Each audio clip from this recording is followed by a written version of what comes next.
C'est vrai qu'on n'en parle pas pendant, j'en ai pas parlé pendant. C'est vrai qu'au fur et à mesure que je me rendais compte, il y avait des amis intimes, une ou deux copines à qui j'en parlais.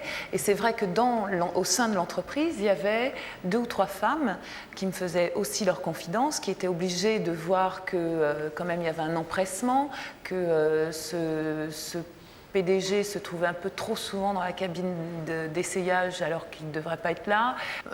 Il s'est assez directement rapproché de moi par la parole, donc au départ ça me faisait doucement rigoler. Je me disais que bon, il était un petit peu lourdingue et que si ça en restait là, c'était pas des choses qui... Il vous disait quoi qu'il était seul il me disait, vous voyez, j'aurais préféré vous allonger et vous mettre toute nue sur mon canapé, mais je vais vous habiller de mes étoffes et vous faire, enfin, des étoffes de d'autres couturiers, vous faire défiler debout sur un podium. Ah oui, c'était direct. Je me disais, c'est vraiment pas très fin.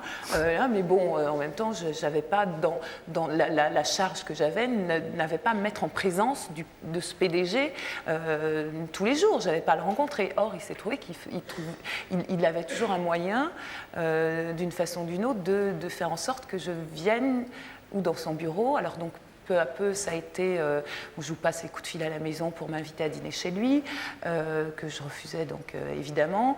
Et puis très très vite, quand il s'est rendu compte qu'il n'y avait aucun moyen d'obtenir ça, là c'est devenu une vraie torture. C'est passé par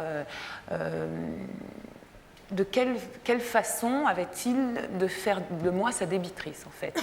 Comment je pouvais vraiment me montrer peut-être plus docile? Donc ce type a cherché tous les moyens qui étaient à sa portée, et même au-delà, pour faire de moi une débitrice, vraiment, et me mettre en position de lui, par exemple, de lui demander, vous avez eu ça, tous les fins de mois, quand j'allais chercher mon chèque à la comptabilité, il manquait toujours une prime ou deux de défilé, rogner sur mon salaire aussi de fixe, et quand je demandais à la comptable ce qui s'était passé, elle me disait c'est le patron qui a décidé ça, il faudrait peut-être que vous alliez voir dans son bureau.